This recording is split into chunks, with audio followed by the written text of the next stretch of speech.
नहमदुहु व नुसल्ली अला रसूलिहिल करीम व अला आलिहि व अस्हाबिहि उलिल क़द्रिल अज़ीम। अम्मा बाद। हज़रात, मेरी इस वक्त की गुफ्तगू का मौजू सीरत नबी और फलाह इंसानियत है। ये मौजू इस कदर वसी है कि इस समझ में नहीं आता इस मुख्तसर से वक्त में कहाँ से बात शुरू करके कहाँ कदर की जाए। हाज़रीन किराम, इंसान और इंसानियत की फलाह के सिलसिले में हमारे आका मोहम्मद सल्लल्लाहु अलैहि वसल्लम ने अपने कौल व अमल के जरिए जो नमूना दुनिया के सामने पेश किया है वो आदिकुल मिसाल है। दुनिया जानती है कि हुजूर सल्लल्लाहु अलैहि वसल्लम का मिशन और उनका आम पैगाम यही था, या अय्युहन्नास क़ूलू ला इलाहा इल्लल्लाह तुफ़्लिहून, यानी ऐ लोगों, चाहे तुम अरबी हो या आजमी, काले हो या गोरे, अमीर हो या गरीब, दुनिया के किसी खित्ते के रहने वाले हो या किसी और कौम से ताल्लुक रखने वाले हो, मैं तुमको फलाह और कामयाबी की कुंजी देता हूँ। तुम कलमा ला इलाहा इल्लल्लाह कबूल कर लो, फलाह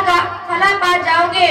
फिर दुनिया उससे भी बखूबी आगाह है कि फलाह और कामयाबी की कुंजी अदा करने वाले मोहम्मद मोहसिन इंसानी सल्लल्लाहु अलैहि वसल्लम को अपनी इंसानियत की फलाह की इस तारीकी में कैसे कैसे लज्जाखेज़ मसालिब का सामना करना पड़ा, मगर वो हर जुल्म सितम को झेलकर यही दुआ करते रही, ए अल्लाह मेरी कौम को हिदायत फरमा। हत्ता कि उनकी फिक्रमंदी और परेशान हाली को देखकर खुद खालिक के कायनात को ये कहना पड़ा, ए प्यारे नबी कि आप सल्लल्लाहु अलैहि वसल्लम उनकी फिक्र में अपने आप को हलाक कर लेंगे। हज़रात, हुजूर सल्लल्लाहु अलैहि वसल्लम को फिक्र इस बात की थी कि दुनिया इंसानियत से जुल्म का दौर दौरा खत्म हो जाए, भाई भाई का खून बहाना छोड़ दे, औरत को माशरा में आजादाना हैसियत हासिल हो, ताकत और ताकत के बलबूते पर कमजोरों को कुचलना छोड़ दे और एक ऐसा माशरा वजूद में आए जहाँ इंसान की कदर उसकी इंसानियत की वजह से हो। ऐसा माशरा कायम उसी वक्त हो सकता है जब इंसान के दिल में खुदा का खौफ और खुदा का डर हो और इस बात का डर हो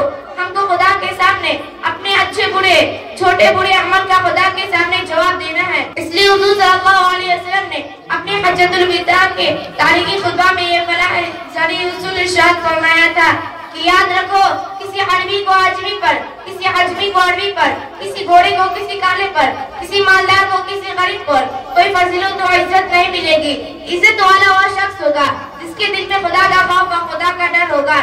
एक यहूदी और एक मुसलमान के झगड़े में यहूदी के हक में मुसलमान के खिलाफ फैसला करना, अपनी बेटी सईदा फातिमा ज़ोहरा रज़ियल्लाहु तआला अन्हा के एक मददगार खातबा के मुतालबा को रद्द करके सब्र की तलकीन करना, ये वो चंद मिसाल है जिनके जरिए हुजूर सल्लल्लाहु अलैहि वसल्लम की इंसानियत नवाजी और इंसानियत फलाह की शिद्दत में अमली शिद्दत का बखूबी अंदाजा हो सकता है। यही वजह है कि वो लोग जो इंसानियत का रिश्ताना सुर बने हुए थे और जो अपनी बेटियों को अपने यहाँ से जिंदा दरगोर कर दिया करते थे, हुजूर सल्लल्लाहु अलैहि वसल्लम की सोहबत और आप सल्लल्लाहु अलैहि वसल्लम की तालीमात से मुतासिर होकर वही लोग जो इंसानियत का रिश्ताना सुर बने हुए थे, हमारे हुजूर सल्लल्लाहु अलैहि वसल्लम का ये मामला है कि यूं मुस्कुराए जान सी कलियों में पड़ गई, यूं मुस्कुराए जान सी कलियों में पड़ गई, यूं लोग कशा हुए की गुलिस्ता बना दिया। अस्सलामु अलैकुम व रहमतुल्लाहि व बरकातहू।